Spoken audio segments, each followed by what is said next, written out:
मंत्रिपरिषद में 33 मामलों में सरकार ने मंत्रिपरिषद ने निर्णय लिया है। सबसे पहला निर्णय जो महत्वपूर्ण निर्णय है, सरकार ने कंकड़बाग जो स्पोर्ट्स कॉम्प्लेक्स है, कंकड़बाग स्पोर्ट्स कॉम्प्लेक्स है, उसके बगल में जो 1.60 एकड़ भूमि है, उसमें शंकरा नेत्रालय फाउंडेशन को लीज पर 99 वर्ष लीज पर ₹1 टोकन मनी पर देने का निर्णय लिया है। इस पर शंकरा नेत्रालय फाउंडेशन जो है एक सुपर स्पेशलिटी आई हॉस्पिटल का निर्माण करेगी।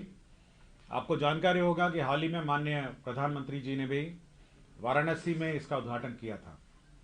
तो उसी तर्ज पर यहाँ पर भी ये शंकरा नेत्रालय जो फाउंडेशन है वो यहाँ पर अस्पताल स्थापित करेगी। इसके लिए सरकार ने उस ज़मीन में जो व्यय है होगा 48 करोड़ आवास बोर्ड को देने का निर्णय लिया है और 99 वर्ष इस लीज को ₹1 मात्र टोकन राशि पे इस फाउंडेशन को दिया जाएगा। यह फाउंडेशन जो गरीब लोग हैं जिनकी आय 2.5 लाख से नीचे है उसका निःशुल्क इलाज करेगी और साथ ही साथ जो उनके ऊपर वाले परिवार हैं उनका भी इलाज रियायती दर जो पूरे देश में जो दर होगा उससे सबसे कम दरों पर इलाज करेगी। यह फाउंडेशन सभी अगल बगल राज्य में कैंप भी लगाएगी और साथ ही साथ यह फाउंडेशन जो हमारे आई चिकित्सक है, जो हमारे नेत्र चिकित्सक है राज्य के, राजेंद्र नगर नेत्र अस्पताल पटना, उनका कैपेसिटी बिल्डिंग भी करेगी और उनकी ट्रेनिंग और कैपेसिटी बिल्डिंग करेगी।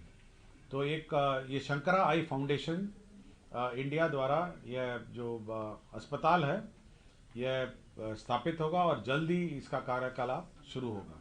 तो एक महत्वपूर्ण निर्णय है आई सुपर स्पेशलिटी आई हॉस्पिटल स्थापित करने के कदम में। दूसरा है ये जो हमारे राज्य में जो बंदोबस्ती चल रही है, बिहार राज्य विशेष सर्वेक्षण एवं बंदोबस्ती संशोधन नियमावली 2024, इसकी स्वीकृति दी गई थी। इसमें जो बंदोबस्ती के जो डेडलाइन डेट्स थे जिस कारण से लोगों को समस्या हो रही थी उसमें परिवर्तन किए गए हैं ताकि लोगों को सहूलियत हो। जैसे जो स्व घोषणा समर्पित करने के लिए अवधि विस्तार करते हुए 180 कार्य दिवस का समय दिया गया है।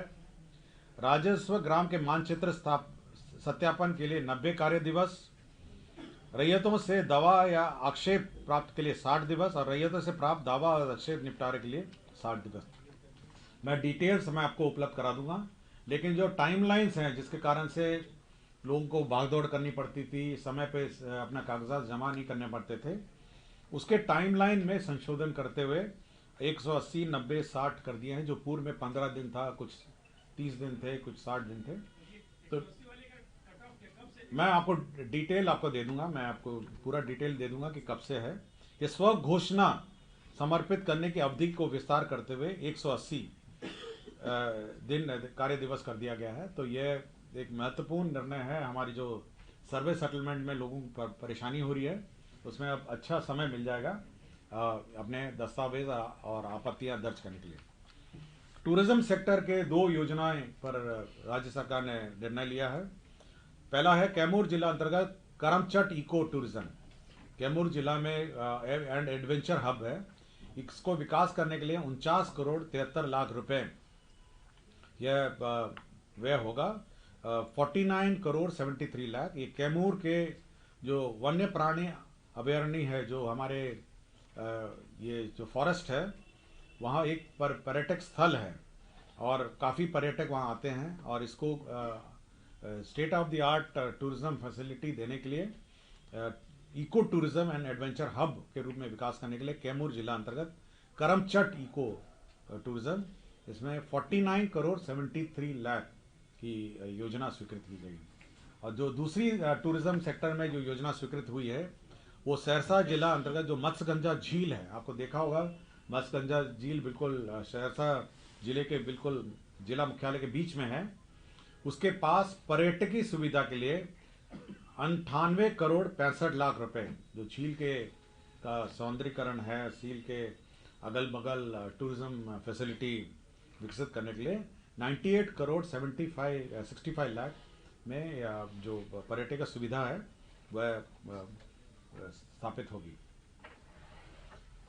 शिक्षा विभाग में जो हमारे महादलित एवं अल्पसंख्यक वर्गों को जो अक्षर आंचल योजना कार्यक्रम है, जिसमें विभिन्न टोलों में महादलित टोलों में और अल्पसंख्यक टोलों में जो शिक्षा सेवकों का मानदेय है वो नियमित रूप से भुगतान नहीं हो पा रहा था, क्योंकि उसको हम लोगों ने नॉन प्लान जो प्रतिबद्धित व्यय में रखा हुआ था और उसको रेगुलर करने के लिए उसको योजना मद में उसको ट्रांसफ़र कर दिया गया है और इसके लिए 8 अरब 90 करोड़ 14 लाख का इस वर्ष उसका प्रोविज़न भी किया गया है, ताकि समय पर इनका वेतन भुगतान किया जा सके।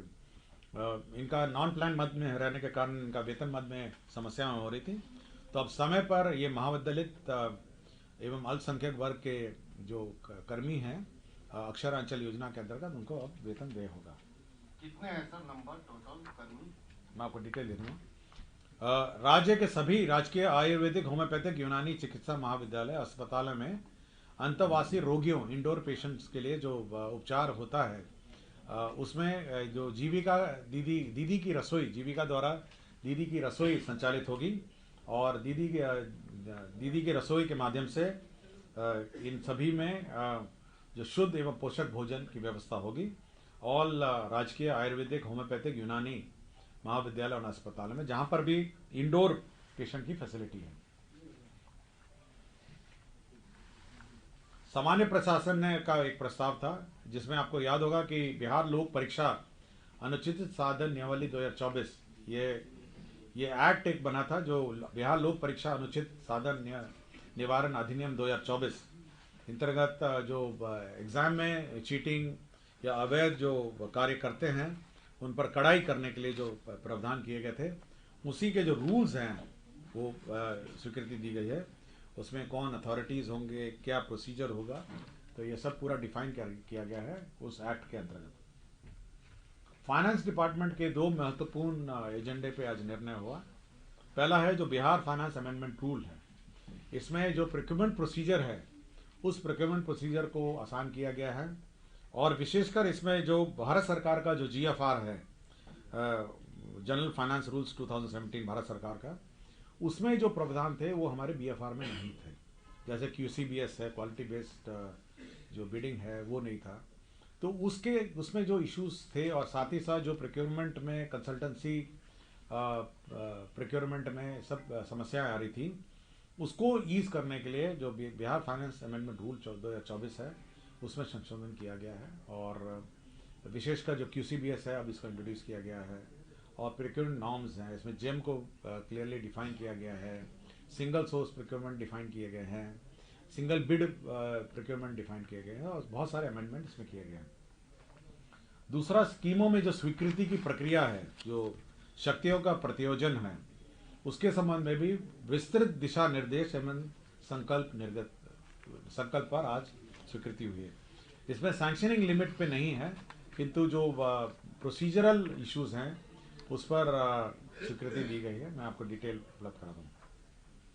मंत्री आवासन परिसर गर्दनी बाग पटना के निर्माण हेतु जो मंत्री आवासन परिसर है उसमें 78 करोड़ 28 लाख 59,378 करोड़ 28,59,000 का व्यय होगा। मंत्री आवासन परिसर गर्दनी बाग में निर्माण। पावर सेक्टर में विभिन्न 3 प्रस्ताव आए थे।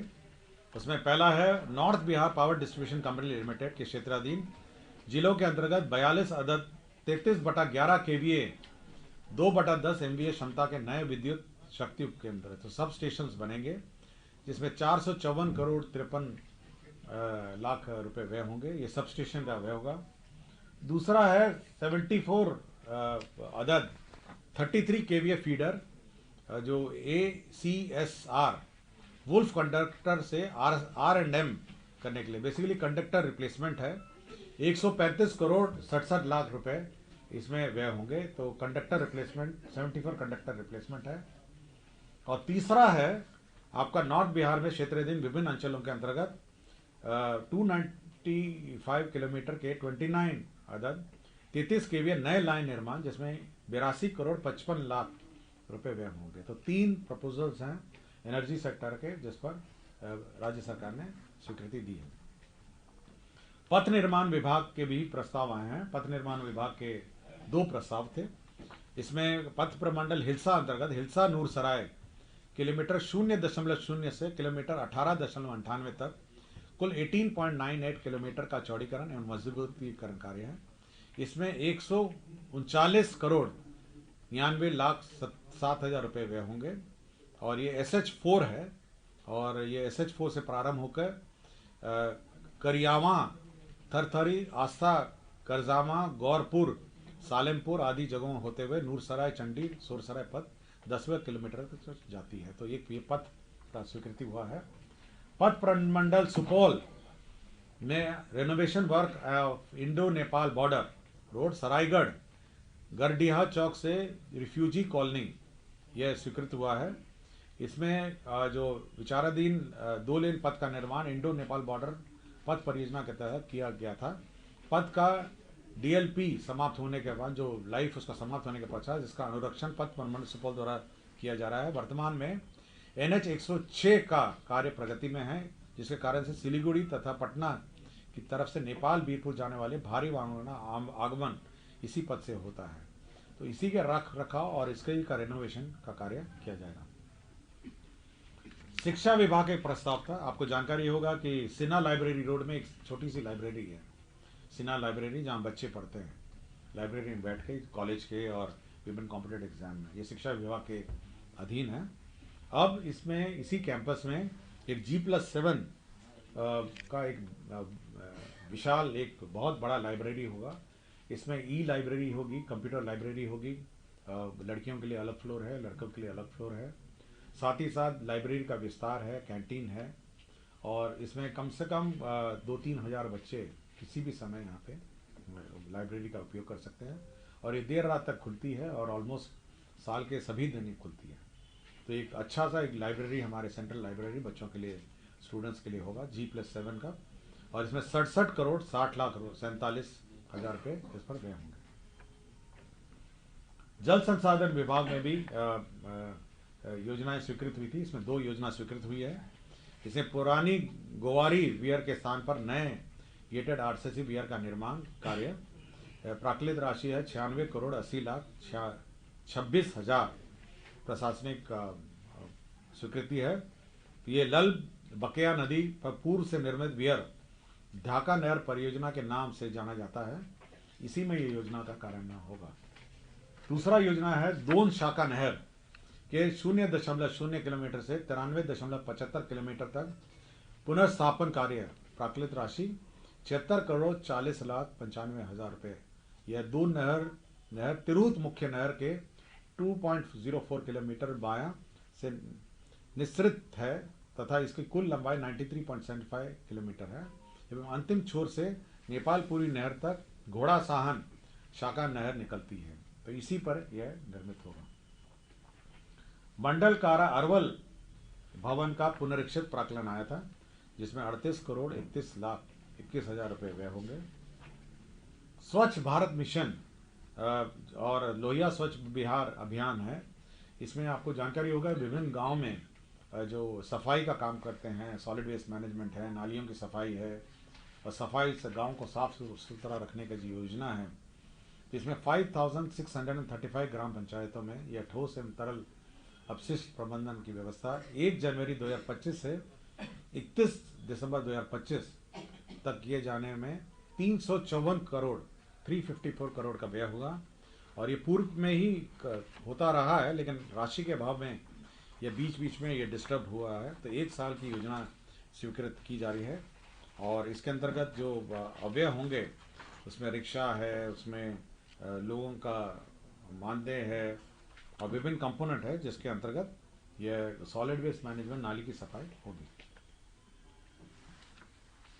प्रधानमंत्री आवास योजना ग्रामीण अंतर्गत संविदा में जो हमारे कर्मी नियोजित हैं उनको वेतन का समस्या होता था और ये पहले भारत सरकार का जो केंद्र अंश मंच है उससे होता था तो कम पड़ गया है।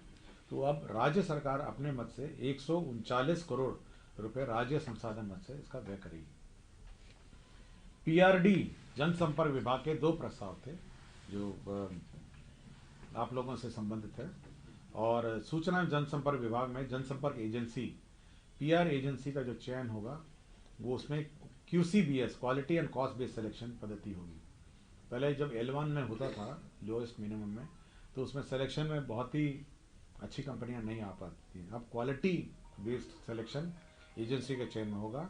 तो जो पीआर एजेंसी है उसका चयन अब क्वालिटी बेस्ड जो पद्धति है उसमें होगा। साथ ही साथ जो सूचना जनसंपर्क विभाग में से सोशल मीडिया एजेंसी है, जितनी सोशल मीडिया आज भी इस प्रेस कॉन्फ्रेंस में उपस्थित हैं, तो पहले L1 में अगर चयन होता है तो बहुत कठिनाई होती है और क्वालिटी में भी कॉम्प्रोमाइज हो जाता है। तब सोशल मीडिया एजेंसी का भी quality and cost based selection पद्धति के आधार पर चयन होगा। स्वास्थ्य विभाग में 2 काडर का परिवर्तन किया गया है। स्वास्थ्य विभाग बिहार पटना के अंतर्गत बिहार परिचारिका संवर्ग नियमावली 2019 को निरस्त करते हुए बिहार परिचारी संवर्ग नियमावली 2024 का गठन किया गया है। इसी तरह दूसरा एक संवर्ग है स्वास्थ्य विभाग का उपचर्या शिक्षण संवर्ग नियमावली 2019 को परिवर्तित करके बिहार उपचर्या शिक्षण संवर्ग नियमावली 2024 का गठन किया गया। अब पद सृजन के मैं प्रस्ताव लेता हूं। पद सृजन में जल संसाधन विभाग के कार्य के निष्पादन के लिए तकनीकी परामर्श प्रदान करने के लिए अभियंता प्रमुख मुख्य अभियंता के समकक्ष एक तकनीकी परामर्शी के गैर संवर्गीय पद का आदेश निर्गत की तिथि से 2 वर्ष के लिए अस्थायी रूप से सृजन है।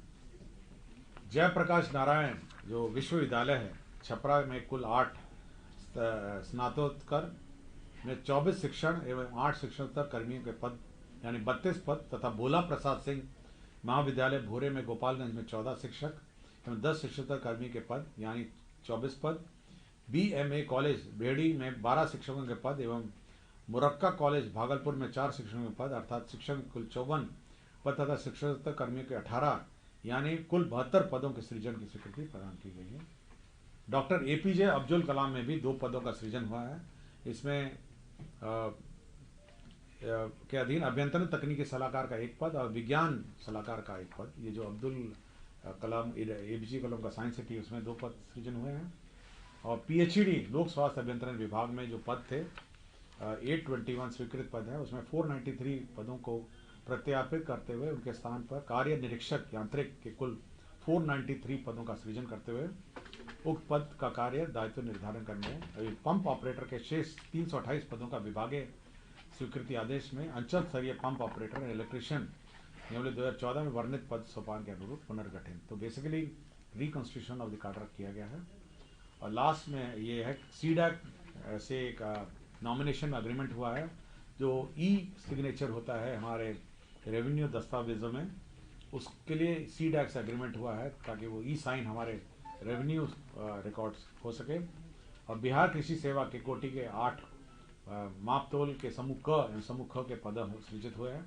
इससे बिहार कृषि सेवा के जो मापतोल के पद हैं अब सभी जिलों में होंगे। पहले कुछ ही सिलेक्टेड जिलों में थे, अब सब जिलों में मापतोल होंगे। तो यही आपके 33 एजेंडा थे। धन्यवाद। लाइव निकालिए, उल्टा करिए ना।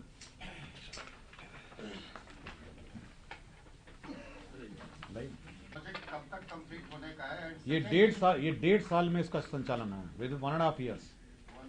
हाँ 1.5 ईयर्स है। फंक्शनल। हाँ 1 मिनट, मैं इसमें समय लिखा हुआ है, मैं बता देता हूँ। इसमें लिखा है प्रतिनिधि द्वारा बताया होगा, किंतु उसके बीच में ये लोग जो राजेंद्र आई हॉस्पिटल है वहाँ उसका मॉडर्नाइजेशन करेंगे, उसमें ट्रेनिंग करेंगे, कैपेसिटी बिल्डिंग करेंगे, क्योंकि बगल में ही है ना आपका जो वेदांता हॉस्पिटल है, राजेंद्र वो जो आई हॉस्पिटल है, सब अगल बगल ही है। तो एक बेसिकली मेडिकल हब बन जाएगा वहाँ पे, और उसी में ये आई हॉस्पिटल भी है। तो ये हॉस्पिटल जो है 1.5 साल में फंक्शनल हो जाएगा। फंक्शनल हो जाएगा। एंड सेकंड थिंग सर, ये 48 करोड़ किस चीज के लिए है? देखिए वो जो जमीन है ना, जमीन हाउसिंग बोर्ड की है, वो सरकार की नहीं है, हाउसिंग बोर्ड की है। So any transfer to government और एनी अदर एजेंसी उसको भुगतान करना पड़ेगा। तो इसीलिए 48 करोड़ का, पहले आपको याद होगा कि ये जमीन पर ये स्टेडियम का स्वीकृत हुआ था, कंकड़बाग का स्टेडियम का जो एक्सपेंशन है ना, उसके लिए स्वीकृत हुआ था कि that will be paid by the government. हाँ तो पहले ये प्रस्ताव था कैबिनेट में, पहले जब फर्स्ट टाइम स्वीकृत हुआ था कि 48 करोड़ सरकार भुगतान करेगी और कंकड़बाग स्टेडियम में इसको ज्वाइन करके कंकड़बाग स्टेडियम का एक्सपेंशन होगा। तो सरकार ने यह निर्णय लिया है कि क्योंकि मेडिकल हॉस्पिटल्स अगल बगल में हैं और ये एक state of the art hospital होगा, तो इसीलिए उस कैबिनेट के निर्णय को अमेंड किया गया कि अब वहाँ पे स्पोर्ट्स कॉम्प्लेक्स का एक्सपेंशन नहीं होगा और वहाँ पे हॉस्पिटल बनेगा। अच्छा सर, ये लैंड सर्वे जो है इसमें जो ठहरे एक एक करके मैं पूछ रहा हूँ, आप जंप मत करिए। हाँ, लैंड ये सर्वे लैंड सर्वे में जो संशोधन हुआ है वो मैं आपको जो डिटेल है मैं आपको दे देता हूँ, आप इसको पढ़ लीजिए। मतलब ये कब खत्म हो रहा था और कब से इसको इफेक्टिव नया वाला होगा संशोधन? देखिए, इसका जो शेड्यूल डेट है अगस्त 2025 था, जो विभिन्न फोरम पे घोषणा है। और लेकिन ये जो बीच के समय है, मतलब हियरिंग का समय है, कागज दस्तावेज फाइल करने का समय है, वो जो समय है वो परिवर्तन किया गया है कि लोगों को कठिनाई हो रही थी, तो यही है। हाँ, कौन सा? नहीं, डेट जैसे कागज आपत्ति है, पहले 60 दिन था, उसको 30 कर दिए थे लोग। कब से 60 दिन सर, कब से 180? मैं आपको दे देता हूँ, इसमें एग्जैक्टली टेक्निकल मैटर है, आप इसको पढ़ लीजिएगा, सब एक एक करके डेट है। लीजिए पढ़िए। और ये सर्वे वो suppose to be completed by August 25 sir, Yes, yes. जुलाई 25। अगस्त सीएम ने बोला था एक बार कभी जुलाई 25 तक। नहीं, उसके बाद अगस्त हुआ एक बार। लास्ट जो प्रेजेंटेशन है मेरी जानकारी में इट इज अगस्त 25। स्टेपलर है मैडम? स्टेपलर लेकर आइए ना, जल्दी दौड़ लाइए, नहीं तो इतना कागज हो जाएगा आज। इसमें एग्जैक्ट लिखा है कि किस तारीख से, ये टेक्निकल मैटर है। मैं कुछ बयान दे दूंगा, उसके बाद आप कहेंगे कि आपने बयान दिया था, डेट कुछ और दिया। स्टेप हो गया, तो मैडम को मैं दोनों सब एक साथ करेंगे। उसके बाद आया है सहरसा जिला टूरिज्म का कोई प्रोजेक्ट में कुछ जानकारी आपको? टूरिज्म क्या सर, ये सेंट्रली मतलब सेंटर है? नहीं, स्टेट का है, स्टेट का है। ओनली स्टेट ना? ये स्कीम फॉर जो कैपिटल असिस्टेंस आता है ना, 50 साल का लोन जो होता है, 50 ईयर का जो लोन है, जो capital assistance loan for capital construction जो है, उसको स्टडी करिए ना, तो उसमें है दोनों। ठीक है, चलिए दूसरा लाइए ना, जल्दी लाइए ना भाई, आप मैडम को दीजिए ना, अपना काम करिए, जल्दी फास्ट करिए और करिए। नेक्स्ट ये सब छोड़िए ना, लोक परीक्षा, ये रूल का प्रारूप भी चाहिए आपको, एग्जामिनेशन वाला, इंग्लिश में हिंदी में दोनों दिलवा दीजिए सर।